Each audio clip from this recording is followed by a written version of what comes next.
Adik yang disahkan kanser ni adalah adik yang nombor 6. Yang mana kita satu keluarga dah tahu keadaan dia bila dah stage 4 dah. 3 masuk 4 dah lewat dah sebenarnya kan. Jadi everyone shock sebab tidak ada history pun dalam keluarga. Daripada datuk dan ke atas tidak pernah ada history dalam kanser tau. Lepas tu tiba-tiba adik saya yang nombor 6 ni disahkan kanser tulang pula tu, sarkoma. Sarkoma is one of the aggressive cancer as we know dari sudut perubatannya. Jadi pada ketika kita dapat tahu tu pada bulan 9 tahun lepas, middle of September 2020, 28 hari bulan 10 warded, 29 hari bulan getting ready sebab kita ada SOP COVID.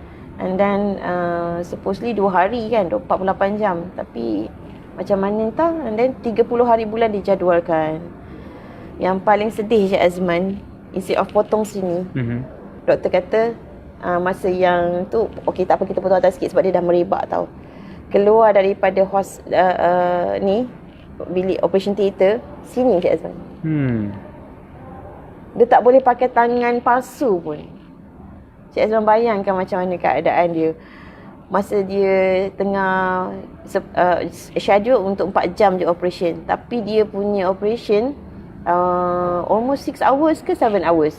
So kita tunggu kat bawah lah kat hospital. Tak boleh naik kan. Ada HKL, ada garden kat tepi tu.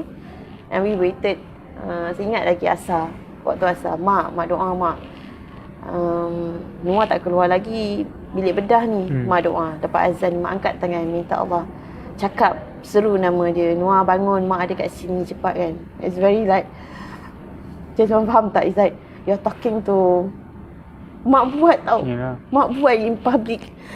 Wah, mak ada kat bawah ni dengan Kak Long, dengan Nurul. Bangun nak, cepat nak. Cik Azman faham tak perasaan tu macam mana? And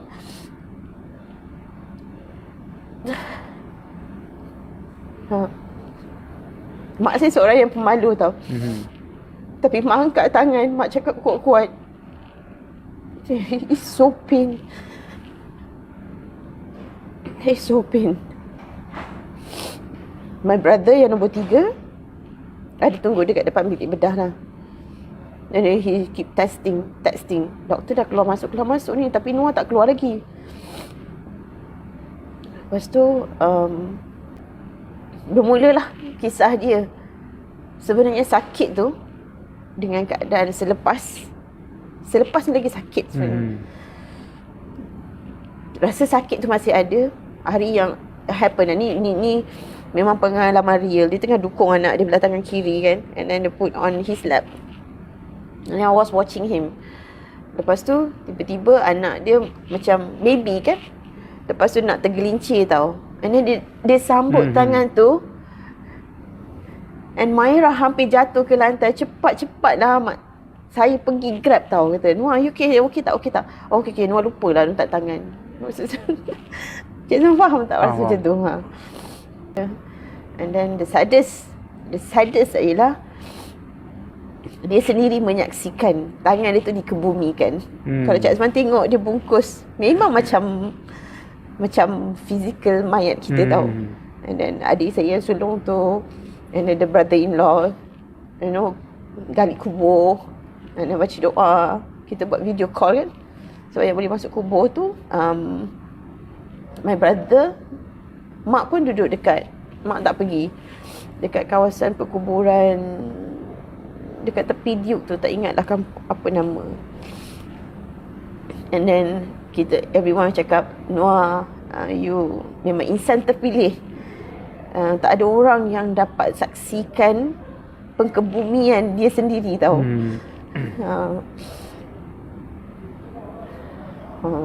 Macam itulah cerita dia kan. Okay, so macam mana dengan ada apa kos-kos yang terlibat untuk sepanjang proses tu?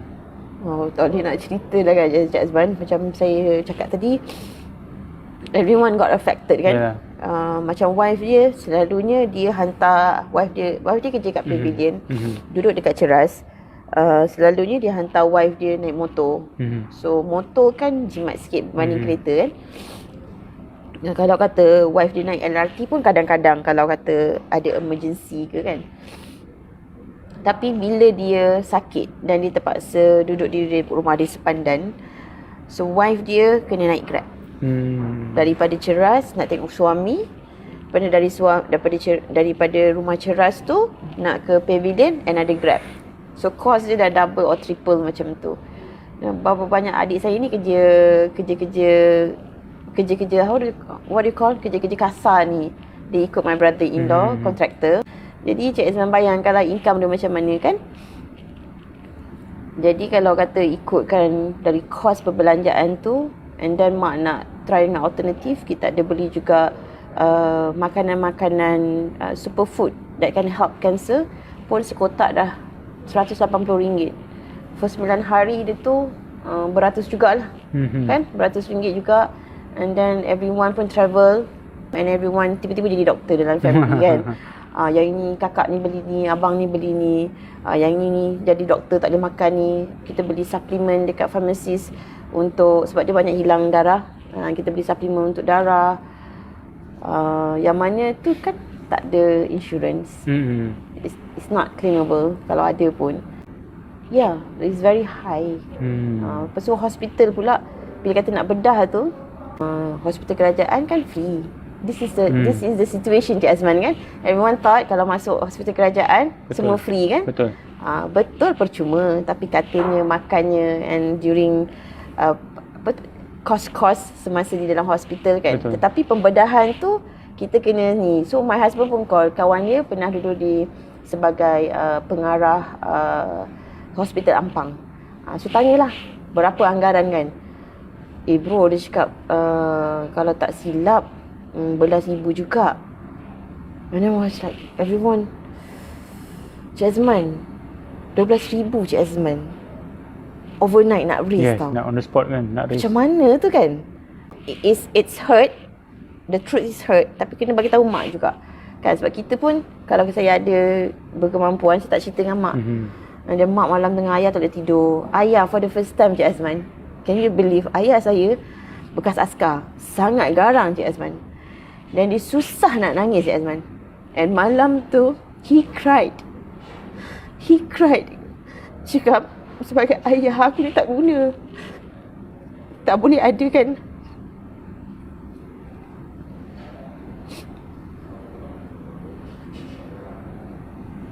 Tak boleh nak adakan ketika anak aku memerlukan.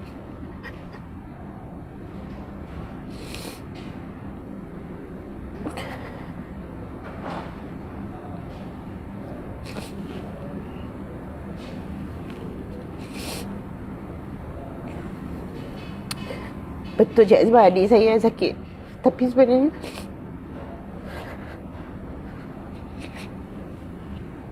kita satu keluarga juga sakit. Betul.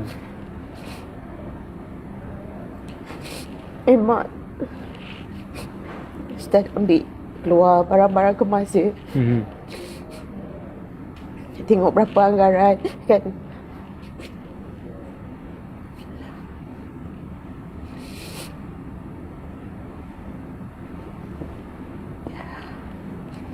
Masa tu Cik Azman, Angah, adik saya pun takaful advisor.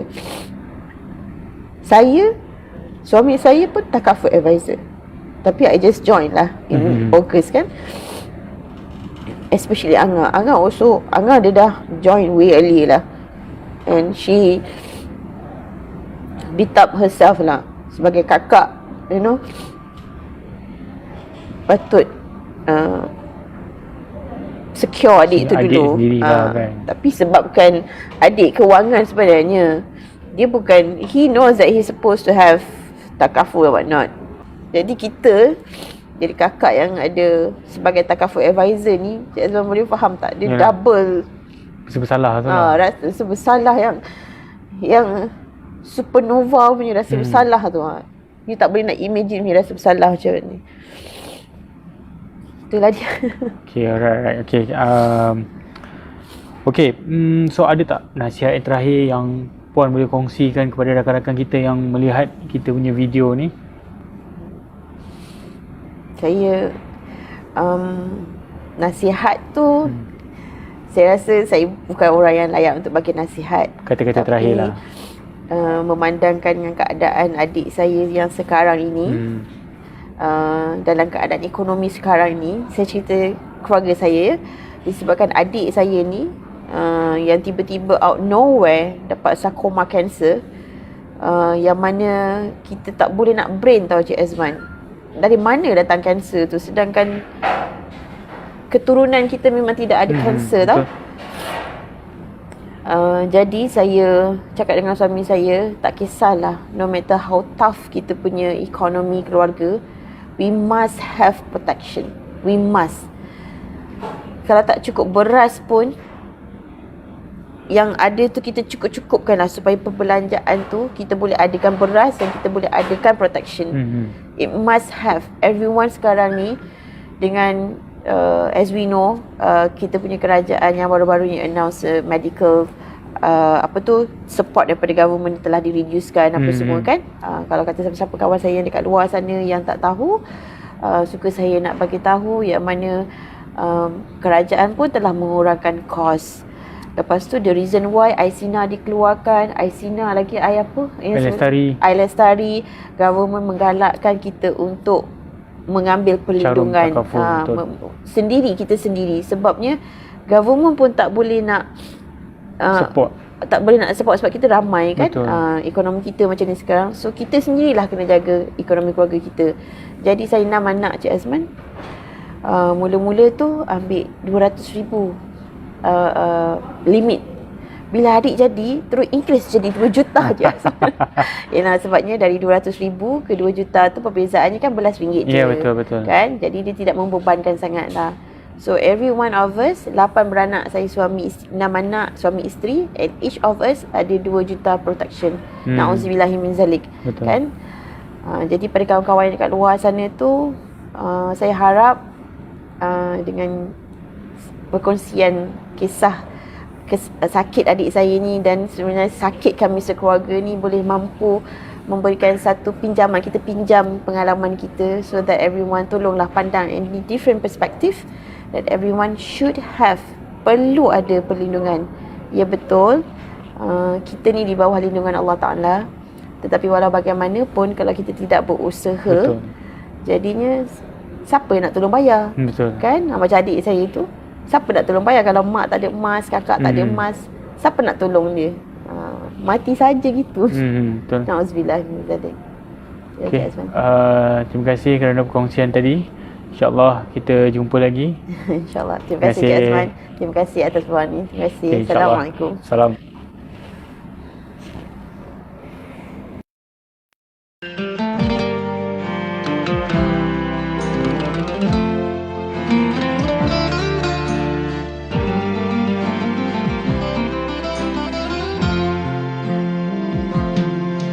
Harta yang paling berharga adalah keluarga. Istana yang paling indah adalah keluarga. Puisi yang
kita sebut sebagai dugaan hidup.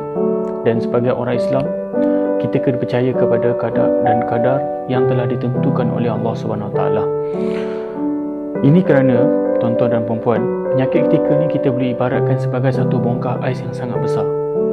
Yang kita nampak hanya yang kecil di atas. Seperti apa? Seperti kos perubatan. Walhal sebenarnya penyakit kritikal ni dia memberi impak yang sangat besar kepada keluarga, kepada kewangan kita, kepada motivasi dan pelbagai-bagai lagi. Sebenarnya program yang kita buat ni hanya ada dua tujuan saja. Yang pertama, kita menggalakkan membuat pengesanan awal, okey, sentiasa lakukan medical check up secara berkala. Yang kedua, mulakan langkah awal dengan mengambil produk-produk yang melindungi diri kita daripada penyakit kritikal, yang di mana di FWD sendiri kita ada produk ataupun rider yang boleh melindungi diri kita daripada penyakit kritikal dan insya-Allah boleh memberi manfaat kepada diri kita dan keluarga kita. Semoga kita berjumpa lagi di masa akan datang. InsyaAllah murah rezeki. Jaga diri. Kita berjumpa lagi di masa akan datang.